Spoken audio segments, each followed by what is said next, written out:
Students, welcome back to learning journey. ஆக்சுவலாக நம்ம எப்போவுமே நல்லதையே நினைப்போமே. யாராவது நம்மளை எப்படி இருக்கீங்க அப்படின்னா, சூப்பராக இருக்கேன், ஃபைனாக இருக்கேன், அருமையாக இருக்கேன் அப்படின்னு சொல்லிடலாம். ஏன்னா நம்ம என்ன சொல்கிறோமோ அந்த வார்த்தை பாசிட்டிவாக இருக்குது அப்படின்னா, அது இறைநிலை மேலே, வானத்துக்கு மேலே அந்த இறைநிலை அங்கே அந்த வார்த்தை போயிட்டு அது திரும்பி நம்மக்கிட்டேயே வரும். அப்போ நம்ம உடம்பு சரியில்லாமல் இருந்தால் கூட நல்லா இருக்கேன், சூப்பராக இருக்கேன்னு சொல்கிறப்ப யாரோ சொல்கிற ஏதோ மருந்து நமக்கு சீக்கிரமாக சரியாயிடும்.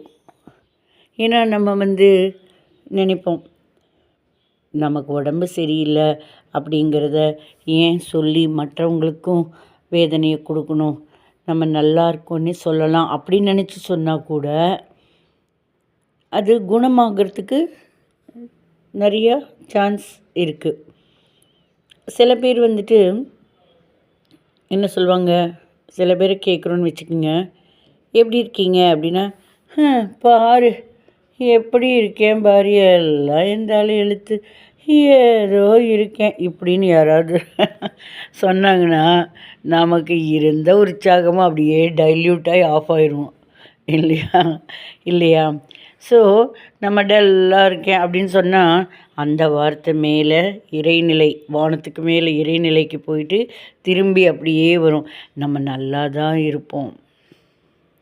ஆனால் நம்ம என்ன நினச்சிக்கிறோம், நம்ம நல்லா இருக்கோம் அப்படின்னு சொன்னோம்னா கண்டுபட்டு போயிடும் அப்படின்னு நினச்சிட்டு, எங்கே நல்லாவா இருக்கேன், ஒரே தூக்கமே இல்லை, உடம்பே சரியில்லை அப்படின்னு ஒன்று. இதுதான் நம்ம சொல்கிற விஷயம் மேலே இறைநிலைக்கு போயிட்டு அது நம்மக்கிட்டே திரும்பி வரும். யார் மூலமாகவோ நமக்கு சளி பிடிக்கும், ஒட்டும். யார் மூலமோ யாராவது நம்ம வீட்டில் இருக்கிறவங்க ஆஃபீஸில் யாருக்கோ இருக்கிற சளியை ஒட்ட வச்சுட்டு நம்மளுக்கு ஒட்ட வச்சுருவாங்க. நிஜமாகவே தூக்கம் இல்லாமல் அப்படிலாம் ஆகும். ஸோ இது எப்படி இருக்குது தெரியுமா, நம்ம ஒரு பிளாஸ்டிக் பேக் இருக்குது. அந்த பிளாஸ்டிக் பேக்கில் டிச் தண்ணி ஊற்றி ரப்பர் பேண்ட் போட்டு அது நம்ம நிற்கிற இடத்துல மேலே தூக்கி எறிகிறோம். அது மேலே ரூஃப் இருக்கு இல்லையா, ரூஃப் அதான் ரூஃப்னா தெரியல, நமக்கு மேலே இருக்கிற ரூஃபு, அதை போய்ட்டு டப்புன்னு திரும்பி அதில் அது உடைச்சிட்டு சீலிங் சொல்லுவாங்க இல்லையா, மேலே சீலிங், அதில் உடைச்சிட்டு திரும்பி நம்ம தலையில் அந்த டிச்சு தண்ணி தான் விழுகும். நம்ம என்ன நினச்சி சொல்கிறோமோ இறைநிலைக்கு அது நம்மளை திரும்பி வரும் நம்மக்கிட்ட. இதே நம்ம பன்னீர், சந்தனம், அந்த சந்தனம் ஒரு பிளாஸ்டிக் கவரில் ரப்பர் பேண்ட் போட்டு அப்படி தூக்கி நம்ம சீலிங் மேல் செவரில், மேலே இருக்கிற செவரில் அடித்தோன்னு வச்சுக்கோங்களேன், அது திரும்பி நமக்கு நம்ம தலைமையில் விழும். என்ன விழும், பன்னீர் தண்ணியாக விழும், மணக்க மணக்க, அப்படியே சந்தன தண்ணியாக மணக்க மணக்க இருக்கும். ஸோ நம்ம என்ன நினச்சி சொல்கிறோமோ அது இறைநிலைக்கு போயிட்டு அது அப்படியே திரும்பி வரும். ஏன்னா இறைநிலைக்கு தெரியாது, எப்படின்னா நம்ம என்ன சொல்கிறோமோ அதையவே தான் நமக்கு கொடுக்கும். அதுக்கு எப்படின்னா நேரான கரெக்டான மீனிங், டைரக்ட் மீனிங் தான் எடுத்துக்கும். ஒரு எக்ஸாம்பிள் எப்படி சொல்கிறேன், 2 அம்மா இருக்காங்க.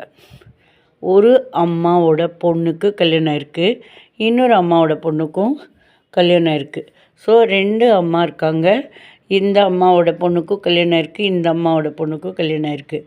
இந்த அம்மா சொல்கிறாங்க அவங்க பொண்ணுக்கிட்ட, நீ கஷ்டப்படாமல் வாழணும்மா, உன்னோட புருஷன் வீட்டில் கஷ்டப்படாமல் வாழுமா அப்படின்னு சொல்லுவாங்க. வருத்தம் இல்லாமல் வாழுமா அப்படிம்பாங்க. அது இந்த அம்மா என்ன சொல்லுவாங்க, இவங்க பொண்ணுக்கிட்ட, நீ மகிழ்ச்சியாக வாழுமா, சந்தோஷமாக வாழுமா, ஹாப்பியாக வாழுமா அப்படின்னு யாரோட பொண்ணு நல்லா வாழ்வாங்க? கஷ்டம் இல்லாமல் வாழு அப்படின்னா சந்தோஷமாக வாழுங்கிறதோட அர்த்தத்தை தான் கஷ்டம் இல்லாமல். ஆனால் இறைநிலைக்கு தெரியாது, கஷ்டம் அப்படிங்கிற வார்த்தையை மட்டும் எடுத்துக்கும். ஓ, கஷ்டம் இல்லாமல் இஸ் ஈக்குவல் டு சந்தோஷம் அப்படிங்கிறதெல்லாம் தெரியாது, என்ன சொல்கிறோமோ அப்படி எடுத்துக்கும். ஸோ கஷ்டம் இல்லாமல் வாழுன்னு சொல்கிற அம்மாவோட பொண்ணு கஷ்டப்படுது. சந்தோஷமாக வாழுன்னு சொல்கிற ரெண்டாவது இந்த அம்மாவோட பொண்ணு சந்தோஷமாக இருக்குது. ஸோ எந்த ஒரு வார்த்தையுமே டைரெக்டான பாசிட்டிவான வார்த்தையை யூஸ் பண்ணுங்கள். சரியா? வச்சுட்டுமா?